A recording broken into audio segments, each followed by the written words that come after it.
soir de 1770, Joseph Balsamo demande l'hospitalité à Taverney.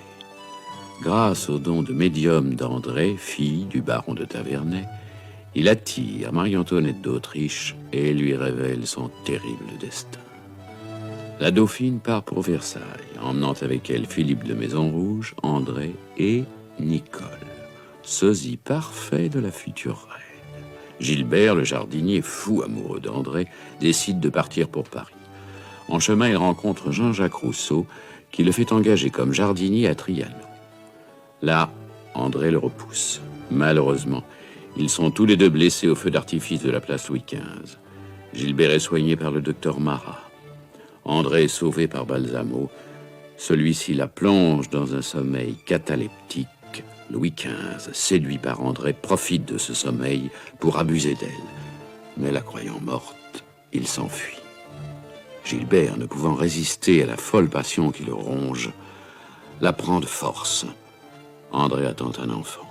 Son frère l'assomme de tout lui révéler, mais devant tant d'innocence, il va demander des comptes à Balsamo, qu'il croit être le coupable.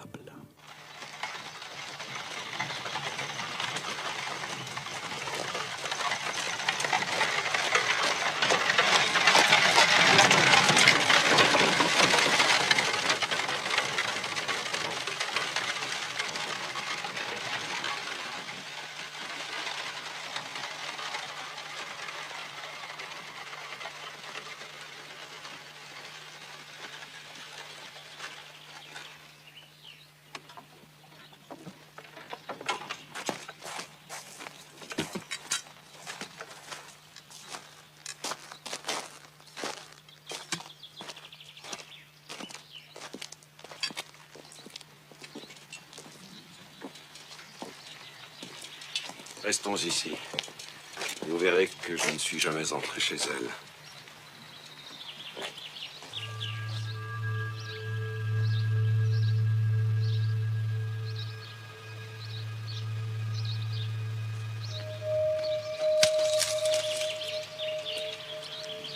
Il y avait un homme dans ces buissons. Si quelqu'un est debout à cette heure, d'autres peuvent nous surveiller aussi. Seigneur.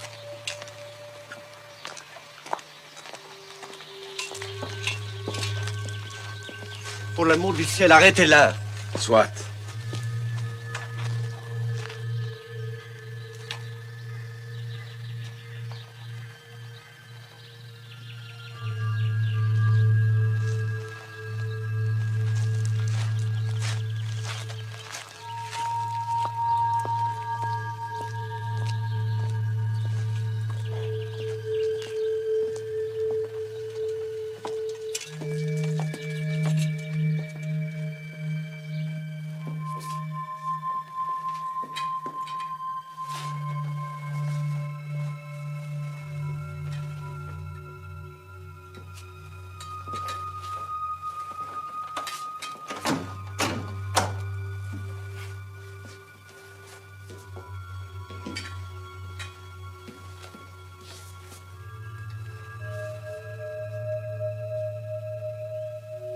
Êtes-vous prêt, chevalier? Oui.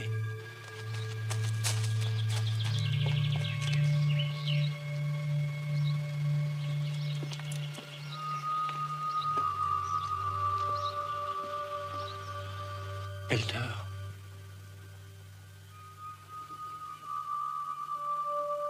Mais quel étrange sommeil.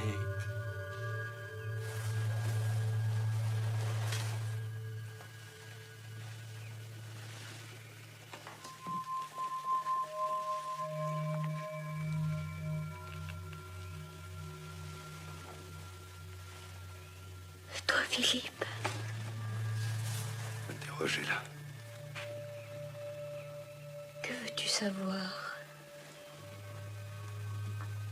Tout. À partir du moment où Nicole t'a quitté, ce soir-là. Je vois. Oui. Je tiens un verre préparé par Nicole. Le misérable. Il y a versé ni cœur. Si je bois, je suis perdue. Mais je n'ai pas le temps de boire. Car à cet instant, il m'appelle. Je sors de la chambre. Je vais le rejoindre devant la maison.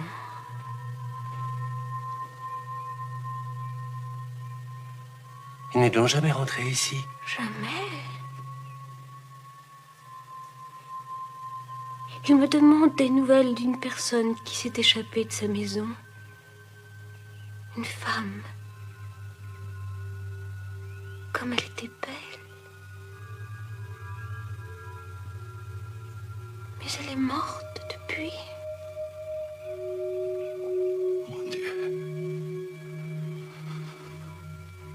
Continuez. Votre frère doit tout savoir.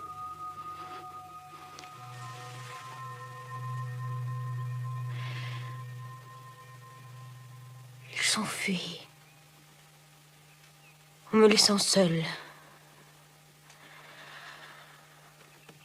Alors la force qui me soutenait s'éloigne avec lui. Je tombe sur le sol. Un homme sort de l'ombre. Il vient à moi et me prend dans ses bras. Il me ramène dans ma chambre, mettant sur le lit. Il se penche. Ses mains se posent sur moi.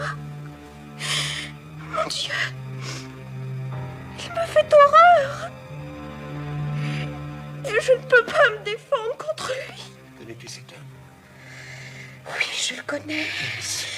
Gilbert!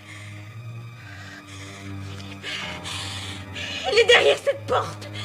Tue-le! C'est lui!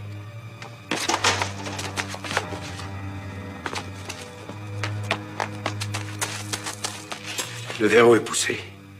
Et puis prenez garde, chevalier. Si vous faites un esclandre, ce qui est encore secret deviendra public. Le jour se lève. L'écho des maisons royales est bruyant. Faut que je le tue. Vous le retrouverez un jour ou l'autre. Pour le présent, c'est de votre sœur qu'il faut prendre soin.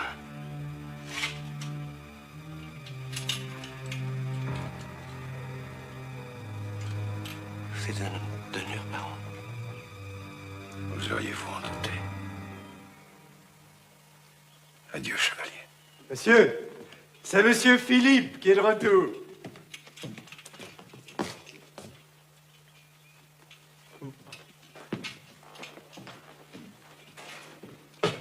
Alors, tu as donc abandonné ton commandement? Mon commandement. Mais vous ne savez donc pas que je ne l'ai jamais eu? Oh, si je le savais. Mais quand même, j'avais encore un espoir. Ah, mon fils. Quelle disgrâce inexplicable. Après avoir été si près de la fortune. Il y a plus grave, mon père. André et moi, nous allons nous séparer de vous. Hein? Toi, à la rigueur, mais elle? Son service à la cour? Elle a d'autres devoirs aujourd'hui.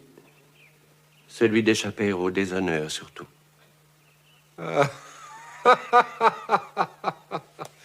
Mademoiselle de Tavernay a eu grand-peur.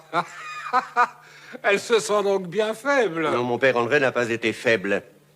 Elle est tombée dans un piège, elle est vaincue. Qu'est-ce que c'est que cette histoire? Quelqu'un s'est introduit dans sa chambre par traîtrise. Le crime s'est tramé doucement et s'est exécuté sans bruit. Mais alors? La gloire et la fortune de la maison ne se sont donc pas évanouies. Nous triomphons. Comment vous osez croire? Mais je ne crois pas, j'en suis sûr. Adieu, mon père. Quoi? Voici pour vous. André se retirera à Tavernay. Elle m'a prié de vous faire savoir sa décision. Sa décision, à moi. Eh bien, qu'elle reste donc ici. C'est moi qui irai à Tavernet. Je vous laisse la maison. Si par hasard elle devenait moins bête, sait-on jamais. Ah, donne-lui donc le conseil d'appeler l'enfant Louis ou Louise. Ce sont des noms qui portent bonheur.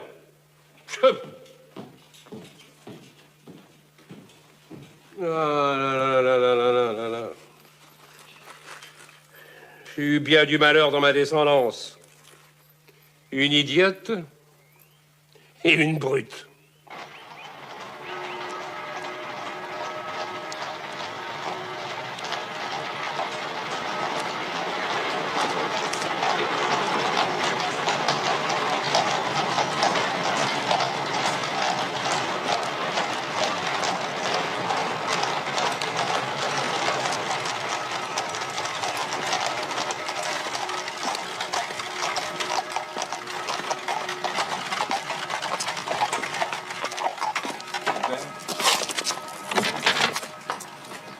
C'est bien vous qu'on nomme Gilbert, l'élève de Jean-Jacques Rousseau.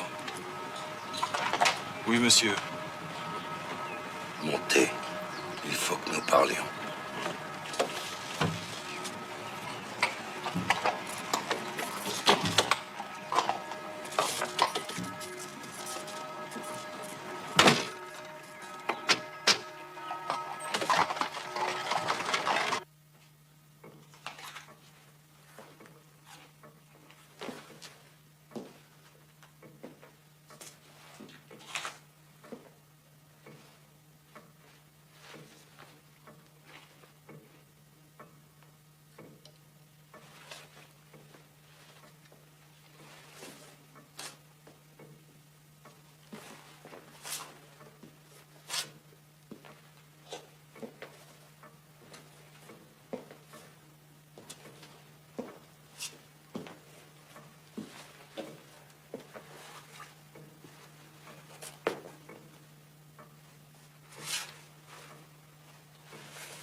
Avez-vous bien étudié depuis que je vous ai vu à Tavernet?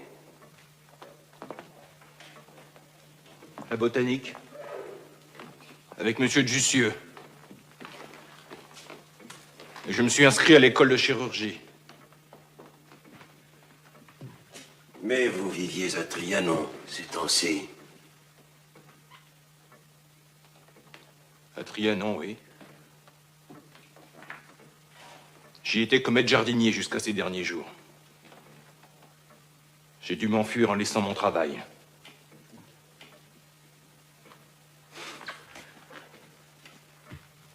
Ma vie est ruinée. À cause d'une dénonciation terrible faite contre vous par mademoiselle de Tavernet, grâce à moi. Pourquoi l'avoir fait parler? Fallait-il vraiment que vous causiez la perte d'un pauvre homme comme moi? Que suis-je auprès d'elle? Auprès des grands qui tournent autour d'elle à Trianon? Auprès du roi, qui s'est risqué jusque dans sa chambre pour assouvir sa fringale amoureuse? Auprès de vous, qui commandez la veille et le sommeil des autres, et qui m'apparaissait comme un spectre au pire moment de ma vie? Qui êtes-vous, Gilbert? Voulez-vous que je vous le dise? Ou du moins, voulez-vous savoir qui vous serez? Vous êtes de ceux qui viennent, de ceux auprès de qui ni mademoiselle de Tavernet, ni les grands, ni les rois n'oseront plus bientôt étaler leur orgueil, leur faste et leur vice. De ceux que j'appelle à moi depuis des années pour changer la face de la terre. Cela dit, et pour le présent, si vous persistez à vous promener à découvert dans les rues de Paris, le frère vous poursuivra et la sœur vous fera tuer. Eh bien qu'elle me tue. Je l'aimais.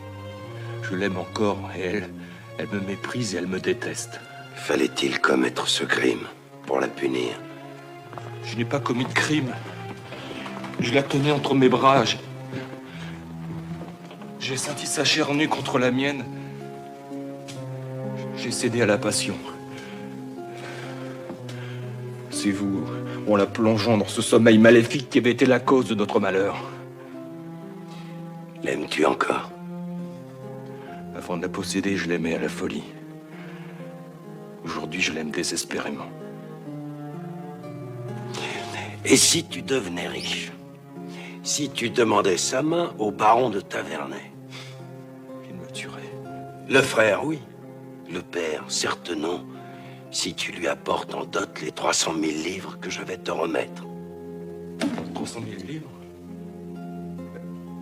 Mais pourquoi une telle générosité? Je veux réparer le mal que j'ai fait. Je donne à Gilbert, le jour où il signera son contrat de mariage avec mademoiselle de Tavernay, la somme de 300 000 livres que je lui remets d'avance, dans l'espoir d'une heureuse négociation. Joseph Balsamo. Prends ce papier. Et cet argent. Monsieur, si je vous dois un pareil bonheur, je veux vous adorer à 2 genoux. Il n'y a qu'un seul Dieu qu'il faille adorer à genoux, Gilbert. Ce n'est pas moi.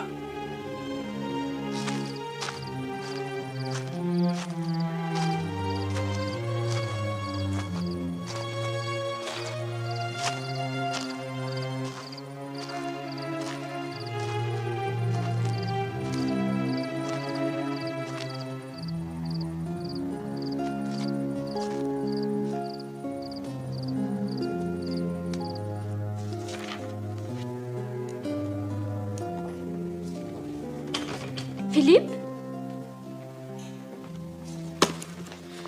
Monsieur Gilbert, que faites-vous chez moi, il y a cette heure? Ne craignez rien, mademoiselle. On m'a dit à Trianon que vous aviez quitté le service de Madame la Dauphine et que vous étiez sans doute à Paris. Comme il fallait absolument que je vous parle... Et vous êtes venu par le jardin. C'est inouï. Écoutez-moi sans vous mettre en colère.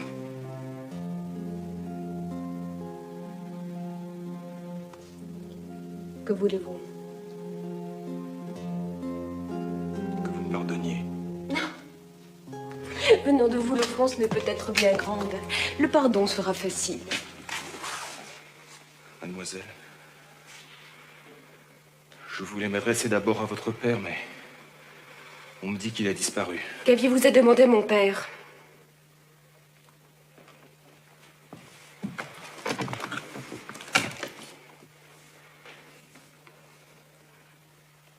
Au fond, il vaut mieux que les choses se passent entre vous et moi. Le crime ne s'effacera plus. Vous pouvez maudire la fatalité, mais je vous jure que mon cœur reste innocent. Savez-vous que vous commencez à me faire peur, monsieur Gilbert? Je devrais plutôt vous faire pitié, mademoiselle. C'est un engagement que je prends, en face de Dieu et des hommes. Je veux que toute ma vie soit consacrée à l'expiation de mon crime.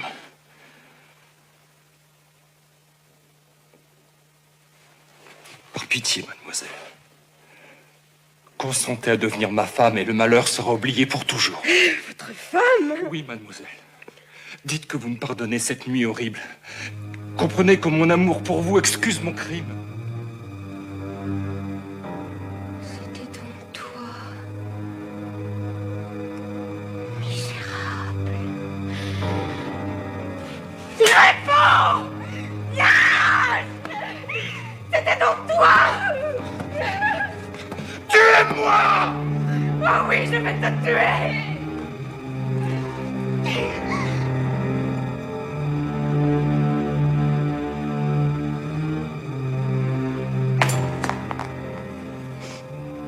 De ma vie. Ne tente pas la colère de Dieu. Écoutez-moi. Peux-tu me torturer encore? Attends. Je n'ai pas de colère contre toi. De la haine, oui. Et du mépris. Ton plus grand crime est d'avoir mis dans mon âme des sentiments aussi bas. Je ne suis pas déshonorée. Toute la honte est pour toi. Si vous ne voulez pas m'épouser. Ne prononce plus ce mot. Pauvre fou. Et que deviendra l'enfant? Et comment osez-vous vous mêler de cela? Parce que je ne veux pas qu'il meure de faim. Comme cela arrive dans les maisons des nobles, où les filles entendent l'honneur à leur manière. En vous offrant de vous épouser, je ne cherche pas à contenter un désir ou une ambition. Je vous donne ma vie. Je me condamne à devenir votre esclave. Vous ne porterez jamais mon nom. Vous continuerez à me traiter comme le jardinier Gilbert. Mais ne sacrifiez pas l'enfant. Voyez cet argent? Il m'était donné par un homme généreux, qui a su juger mon cœur, lui. Ce cœur que vous refusez de voir, il y a là 300 000 livres. Je vous les donne. Pour notre enfant.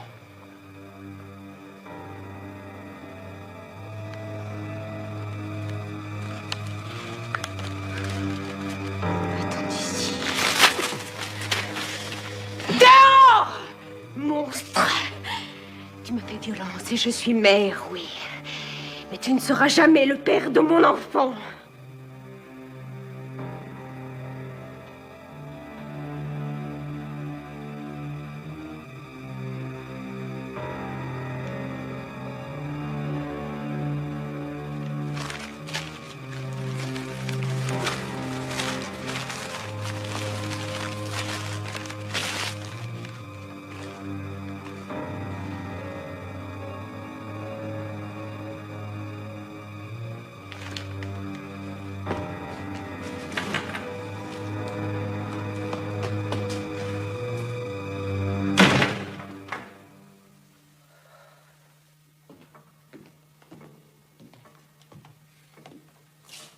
Popeye conduit.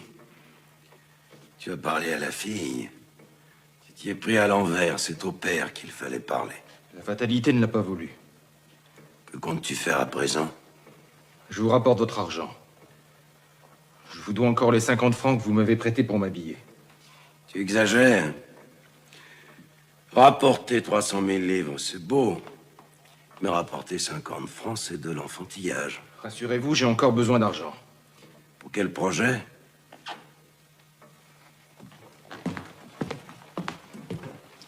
Me venger. Je vous jure que je ne toucherai ni à cette femme, ni à son frère, ni à son père. Je ne veux plus les voir.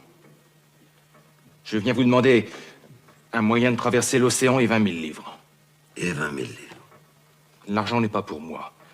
Moi, je suis libre et je veux vivre. D'une façon ou d'une autre, je survivrai. Je te crois. Dieu ne donne jamais pareille volonté à une âme qu'il doit rappeler trop vite à lui. Tu es entreprenant, courageux, aventureux. Le bien et le mal cohabitent dans ton corps et dans ton esprit. Tu es stoïque, honnête. Je ferai de toi un homme qui étonnera le monde. Tu vous entendes. Permettez-moi d'abord de remplir un devoir.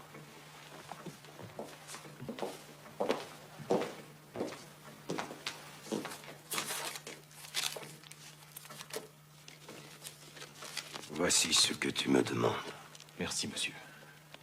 Je vous rendrai cet argent jusqu'au dernier écu. Et comment feras-tu? En me mettant à votre service.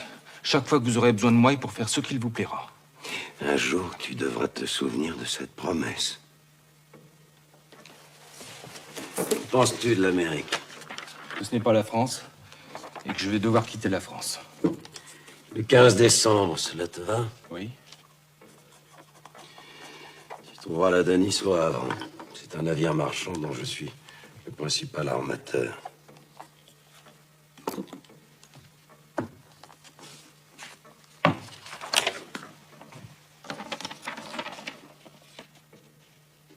Adieu, monsieur. Et n'oublie pas, je t'attends.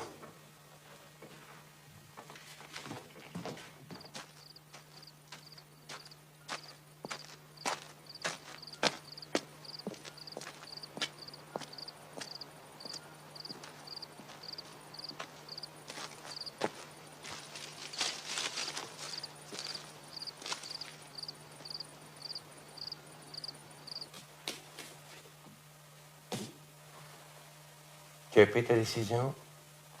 Je ne sais pas ce que c'est que l'amour, Philippe. Ni le désir. Et pourtant, ce que je n'ai pas désiré, Dieu me l'a envoyé. Oui, l'instinct maternel chez moi. Oui, cette passion jalouse qui naît au premier tressaillement de l'enfant dans les entrailles de celle qui le porte. Rien de tout cela n'existe en moi. Je suis maudite. Je crois que je déteste mon fils, Philippe. Mais c'est ta vie. Ton sang. Je l'aime, moi, André. Il vient de toi. Je ne suis ni lâche, ni fausse.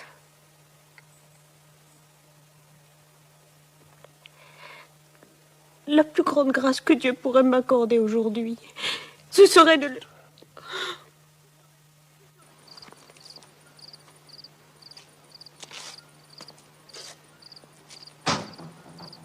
Tu as pas entendu cette fenêtre qui cognait dans ta chambre?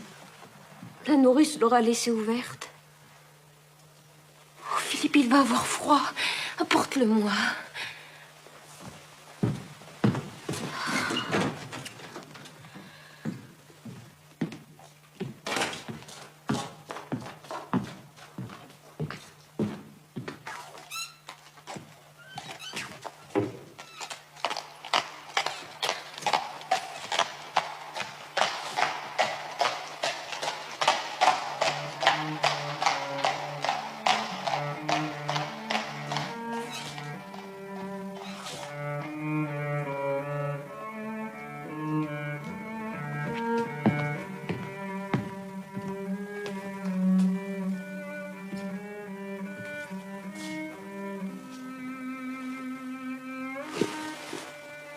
Bien. Je t'ai dit de me l'apporter. Il n'est plus dans son berceau. Quoi?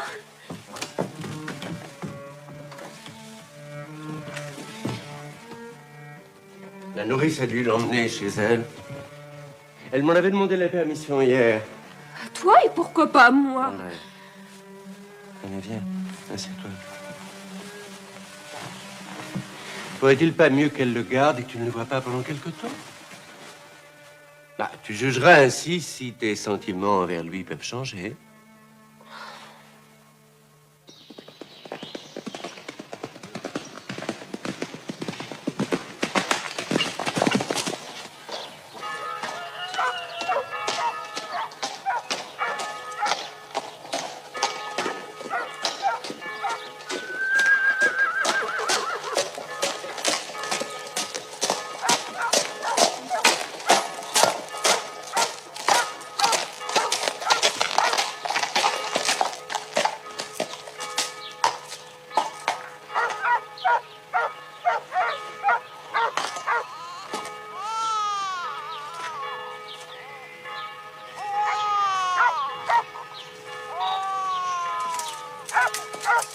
Pardonnez-nous nos offenses, comme nous pardonnons à ceux qui nous ont offensés. Et ne nous laissez pas succomber à la tentation, mais délivrez-nous du mal. Ainsi soit-il. Ange va ouvrir.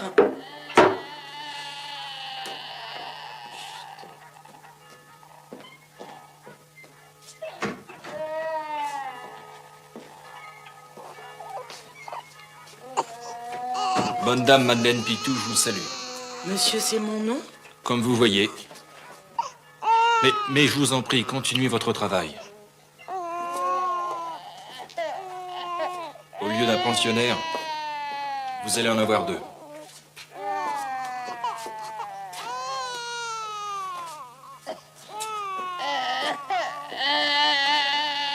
Viens avec moi.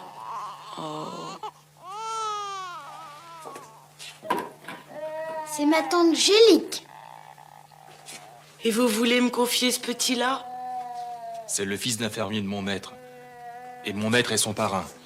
Le notaire de Villers-Cotterêts m'a dit que vous étiez la meilleure nourrice du pays et qu'il avait son enfant chez vous. Ah, il n'est pas le seul à être content de mes services. Alors l'affaire est faite? Oh, maître Niquet me donne 12 livres par mois, plus un petit supplément de temps en temps. Eh bien, vous aurez 20 livres par mois pour celui-ci. C'est-à-dire 240 livres par an. Oh, Jésus. Merci, monsieur. Remercie, Ange. Merci, monsieur. À présent, il faut que je vous dise, la mère de ce pauvre enfant est morte en le mettant au monde. Et son père en est mort de chagrin. Mais alors, c'est un enfant qui n'a plus ni père ni mère? Précisément. Aussi vous demandera-t-on sûrement de le garder plusieurs années. Et ce sera moi, ses pères et mères. Et moi, son frère? Oui, mon garçon. Acceptez-vous? Oh, bien sûr, à 240 livres par an. Et puis... il a l'air gentil, comment s'appelle-t-il? Sébastien.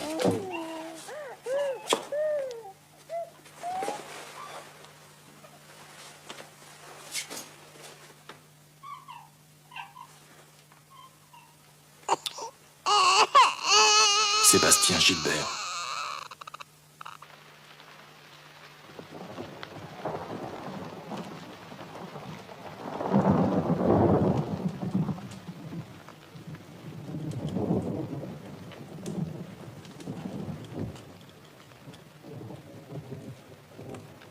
Je connais mon père, il est capable de tout.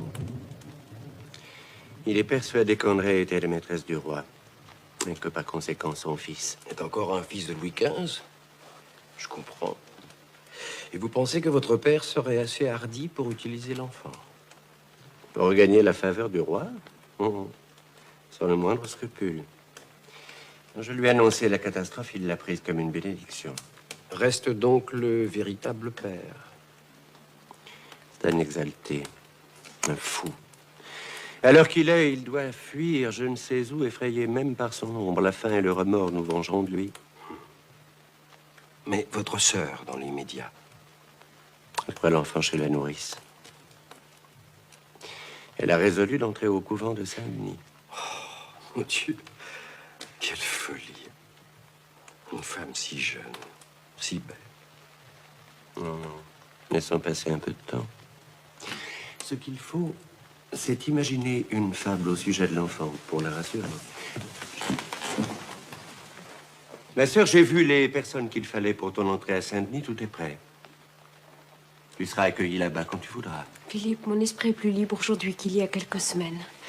J'ai pris ma résolution et je ne changerai plus. Je renonce à entrer au couvent. Je veux me consacrer désormais tout entière au fils que Dieu m'a donné. Et ce n'est pas un caprice.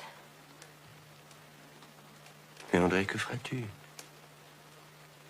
Je n'ai aucun avenir en France. Je n'ai pas de fortune. Il faut que je m'exile. Ne t'en fais pas pour moi. Je me priverai de tout, mais je saurai bien survivre. Pour lui, je travaillerai même s'il le faut absolument. Voilà bien de l'exagération. Dieu lui-même défend les attachements trop vifs aux êtres comme aux choses. Dieu défend-il à une mère d'aimer son fils? Avec l'excès que vous manifestez, certes oui, mon enfant. Car on s'expose au désespoir, le plus énorme de tous les péchés, quand on aime trop vivement une créature éphémère. Pourquoi me dites-vous cela, docteur? Et vous, mon frère? Pourquoi cette pâleur tout à coup? André, entre au couvent de Saint-Denis le plus vite possible. Ton fils... Eh bien, qu'y a-t-il, mon fils? La nourrice m'a fait appeler, mon enfant. J'y suis passé tout à l'heure. Le petit est un peu malade. Malade? Mais je veux aller le voir immédiatement. Va chercher une voiture. Non!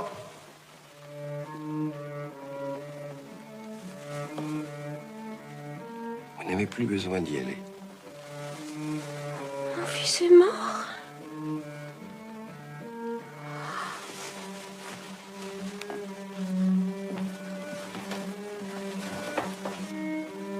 Dieu a voulu ce nouveau malheur pour nous.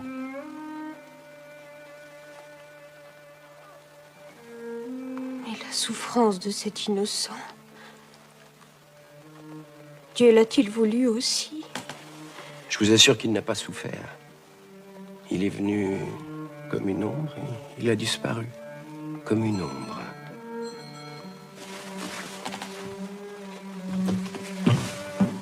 Mon enfant, Vous avez montré des qualités d'esprit que je connaissais déjà. Mais je découvre aussi que vous avez un grand cœur, ce dont je me permettais de douter. Pardonnez-moi. Vous êtes si fier. Ce fils que Dieu vous avait imposé, vous croyez le haïr et cependant vous l'aimiez. Laissez toujours parler ainsi votre cœur. Il pourra vous mettre en danger quelquefois, mais il ne vous trahira jamais.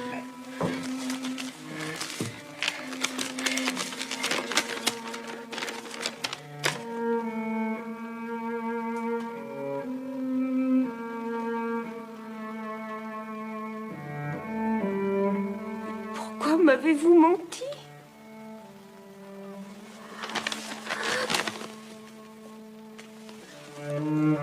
En mai, ce 15 décembre, je pars chassé par vous et vous ne me verrez jamais. Cependant, jamais non plus votre fils ne vous appellera ma mère, car j'emmène avec moi. Y a-t-il une signature? Gilbert. J'avais presque pardonné le premier crime, mais celui-ci, je jure qu'il sera puni. Comment est-elle, docteur? Soyez sans crainte, elle va revenir à elle. Docteur, il faut qu'elle rentre dès demain au couvent de Saint-Denis. Elle le pourra. Quant à moi, quel est le port de mer le plus proche de Paris? Mais le Havre, je pense. Dans 2 jours, j'y serai.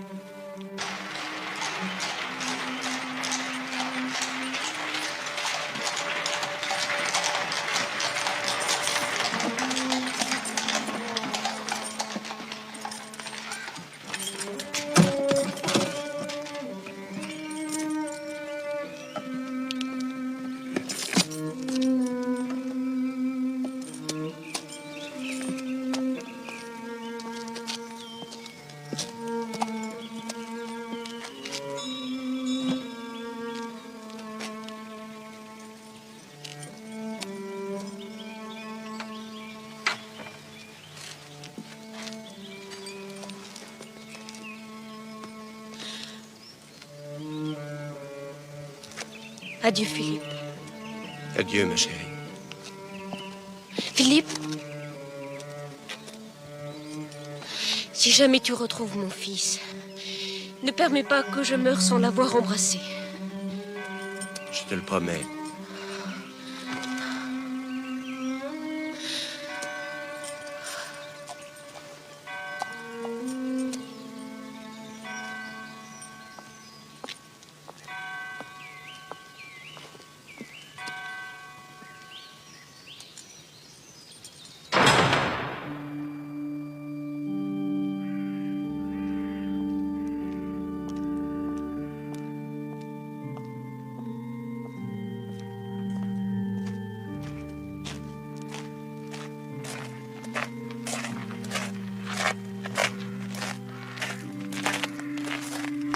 Oh, c'est donc vous, mon illustre maître. Ah, c'est donc vous, mon jeune Hippocrate.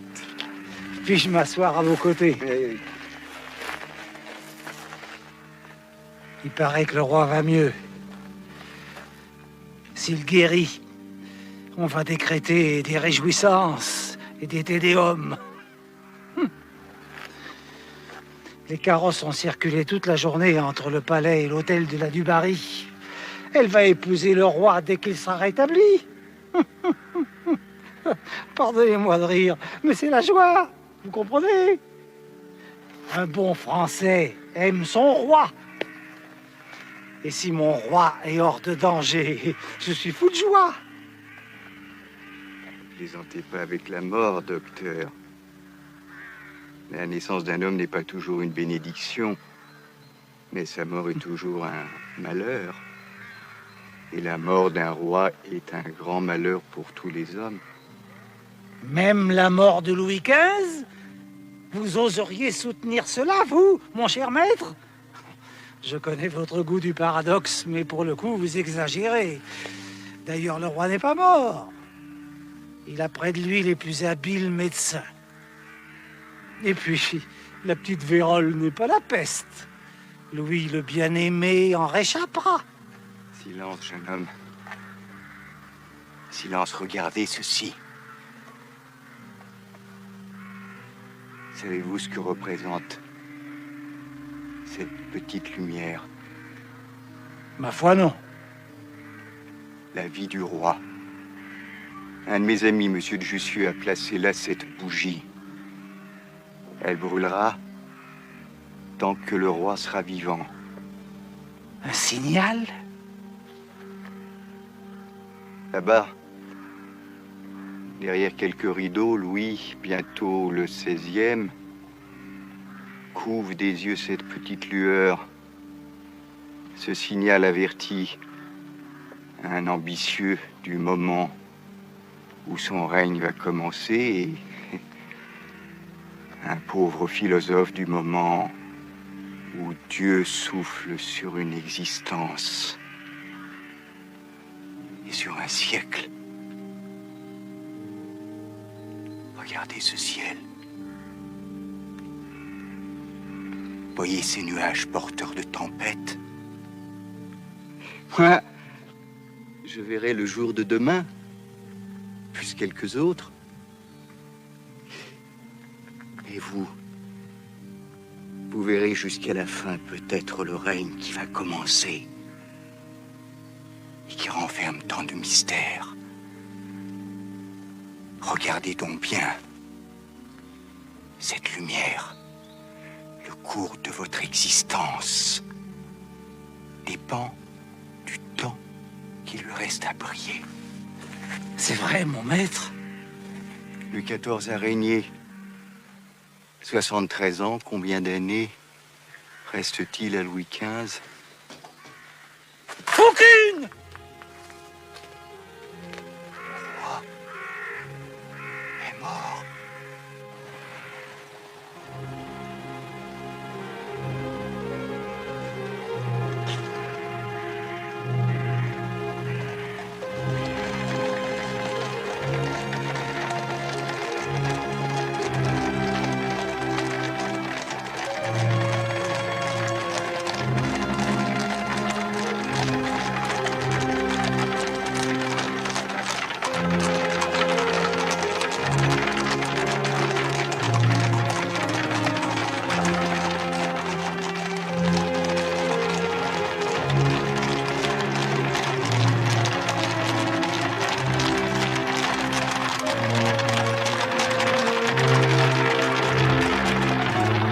Vive le roi! La Dubarry est veuve! Adieu, monsieur Marat. Adieu, monsieur Rousseau!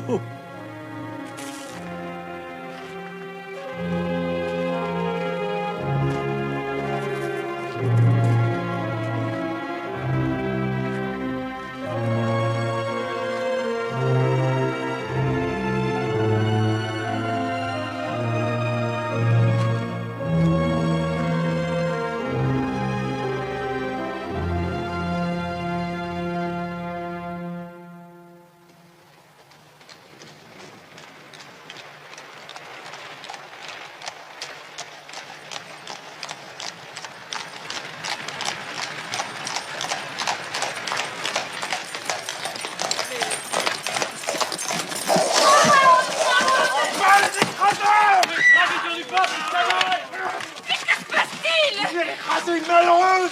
Des femmes, bien sûr! J'ai coupé au sous-vide et qui attend le terrain! Eh bien, restez sourds! Ça va faire ici! Voilà, Bruno! Mais vous voulez un coup de main? Lâche-le! Que vous a fait cet homme? C'est des écraseurs, monsieur l'officier. Ils viennent de tuer une pauvre malheureuse! Où est-elle? Là! Non, là-bas! Et voilà une morte qui ne se porte pas trop mal. Il y a une erreur sur votre diagnostic. Elle est quand même pas tombée toute seule. Ah, et cet homme? Il ne tenait pas sur son siège, sans doute. Alors je vous conseille de laisser cette voiture poursuivre son chemin. Si vous attaquez les gens à tout propos, Paris sera bientôt une ville morte dès la tombée de la nuit.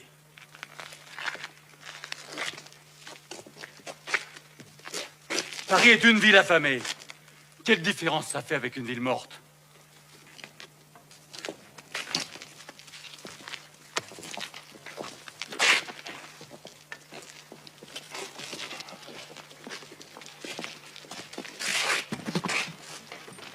Merci, monsieur.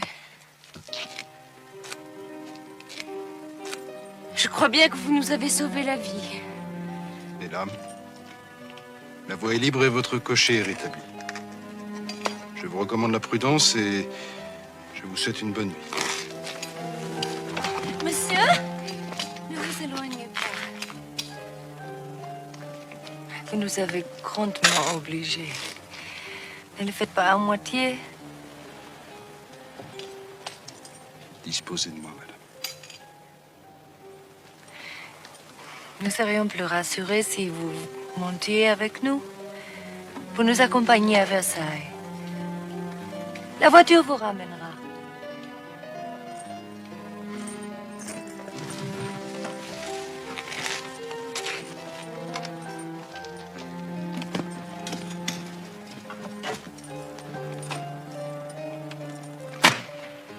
Touche.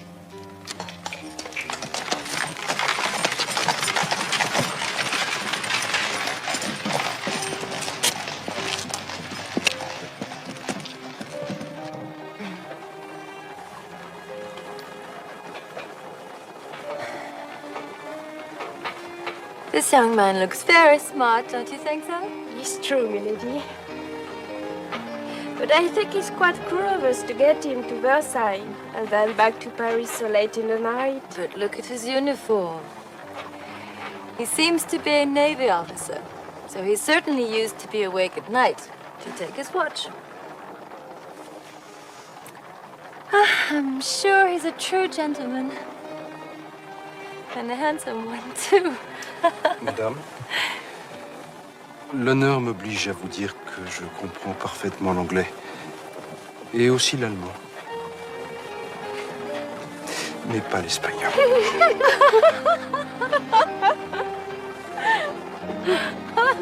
Au moins, vous aurez compris que nous ne disions pas de mal de vous.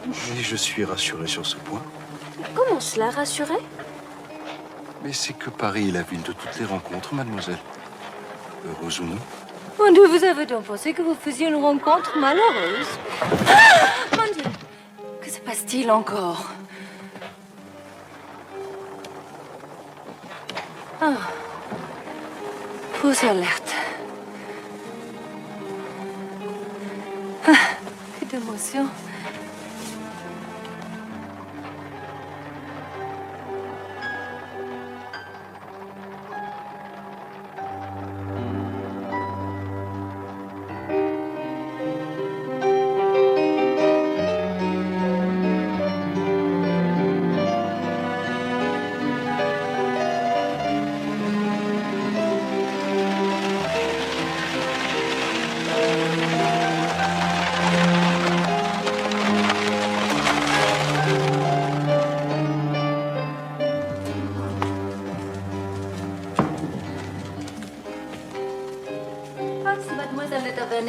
Dites-lui que j'ai plaisir à la voir.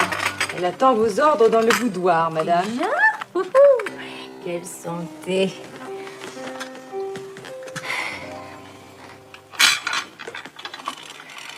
Bon, dites-lui de venir.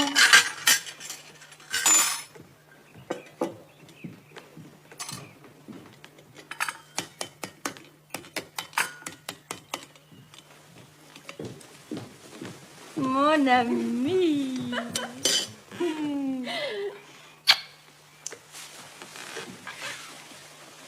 Envoyez-moi Léonard et ma couturière.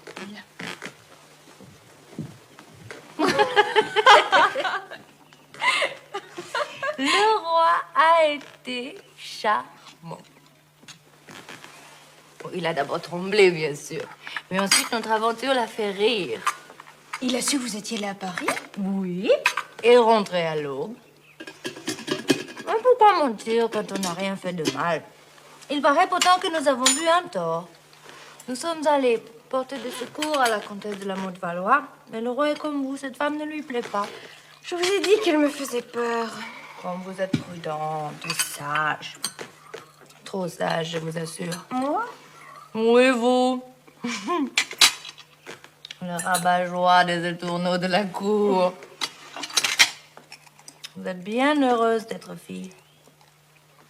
Si C'est un vœu que j'ai fait quand vous m'avez ordonné de quitter le couvent de Saint-Denis. Le tiendrez-vous? Je l'espère. Mais votre frère a décidé de passer toute sa vie chez les sauvages? Non, madame. Une lettre de lui m'apprend qu'il revient ces jours-ci. Ah! Et je vois que cette nouvelle vous ravit. Oh oui, madame. C'est un immense bonheur. Vous lui direz que je veux le voir dès son retour. J'ai une envie folle de retourner à Paris. Je veux absolument voir Monsieur Massemer et son baquet. Il paraît que c'est stupéfiant. On me l'a dit aussi. Alors vous m'accompagnerez. Nous choisirons un jour où le roi va à la chasse. Ces jours-là, il se couche à 8 heures et dort d'un trait jusqu'à 5.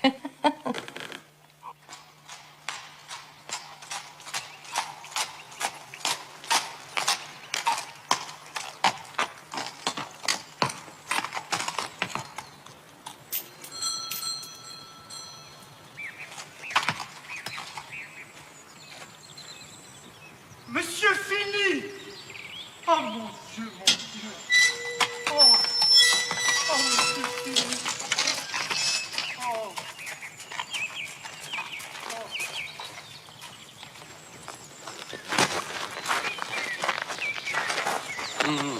Mon bon Labri.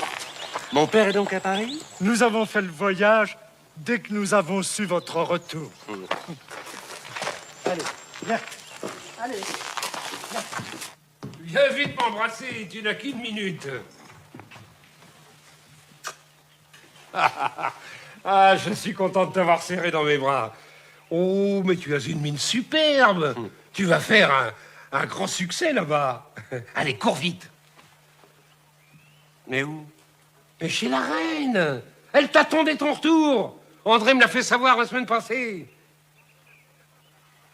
La reine m'attend.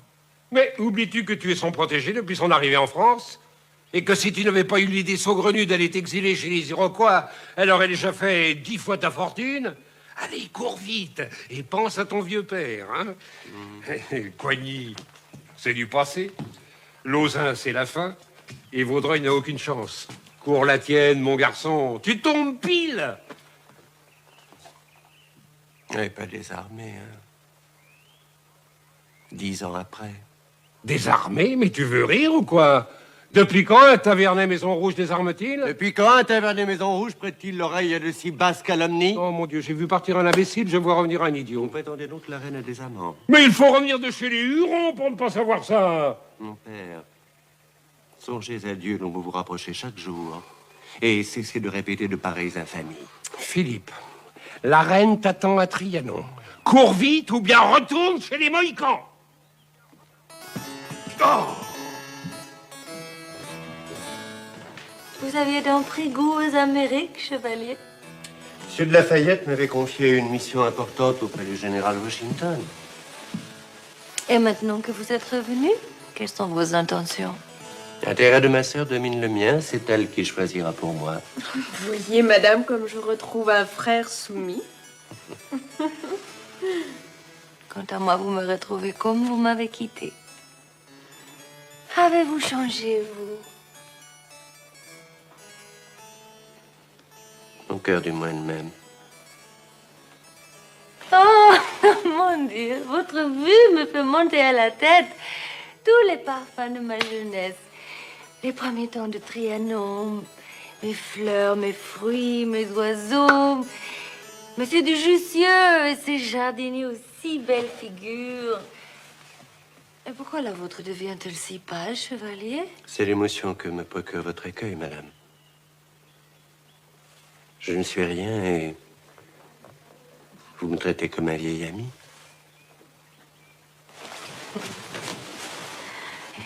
Vous êtes charmant. Et j'ai très peu d'amis, vous savez, quoi qu'on en dise.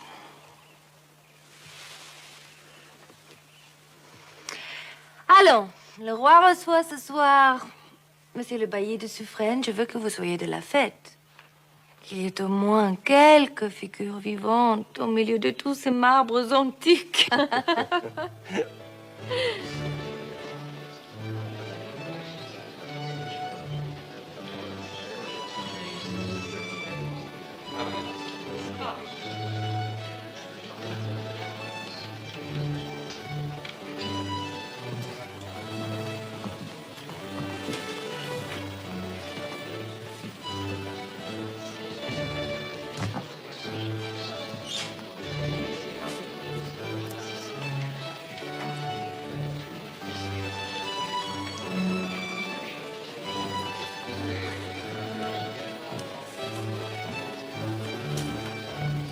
Ce Washington, sérieusement, c'est un si bon général? C'était un grand homme, monseigneur. Et quel effet font les Français là-bas? Le meilleur, tout le contraire des Anglais. Monsieur le bailli de Suffren.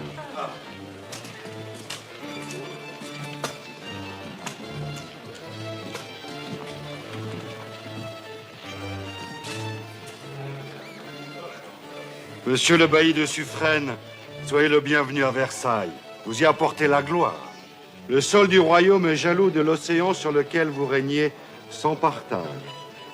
Embrassez-moi.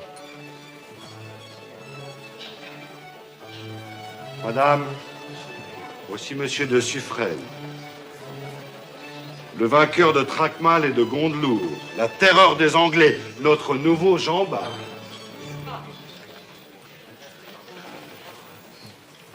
Je n'ai pas d'éloge à vous faire, monsieur. Sachez seulement que mon cœur bat d'admiration et de reconnaissance à l'annonce de chacune de vos victoires. Ma fille, vous voyez un héros. Regardez-le bien, la chose est rare. Venez avec moi, monsieur le bailli, que nous parlions un peu géographie. Veuillez permettre, sire. Puisque votre majesté attend de bonté pour moi. Un de mes officiers a commis une faute, si grave que le roi seul peut juger la cause.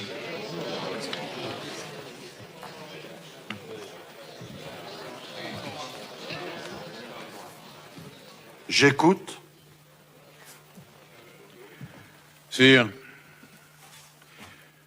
cet officier était lieutenant à bord du Sévère. La bataille contre les Anglais tournait à leur avantage. Une dernière décharge de leurs canons abat le grand mât du Sévère et endommage le gouvernail. Le commandant décide alors de faire amener le pavillon. Comme l'ennemi allait capturer le navire, le lieutenant se révolte. Il ordonne la reprise du feu, il s'empare lui-même du pavillon et grimpe au mât d'artimon, en haut duquel il le cloue. Voilà, sire, comment le Sévère a été conservé à votre majesté. Le trait est magnifique. Mais il y a eu rébellion, sire. Un crime passible de pendaison. Je vous demande la grâce de cet officier, qui est aussi mon neveu. J'accorde d'avance ma protection à qui saura venger ainsi l'honneur du roi de France. Une passion ardente devient-elle tragique lorsqu'elle est partagée avec la reine de France? Pour un tel amour, deux hommes sont-ils prêts à s'entretuer? Quel dessein maléfique poursuit donc dans l'ombre Joseph Balsamo, devenu le comte de Cagliostro? Vous le saurez dans le prochain épisode de La Comtesse de Charny.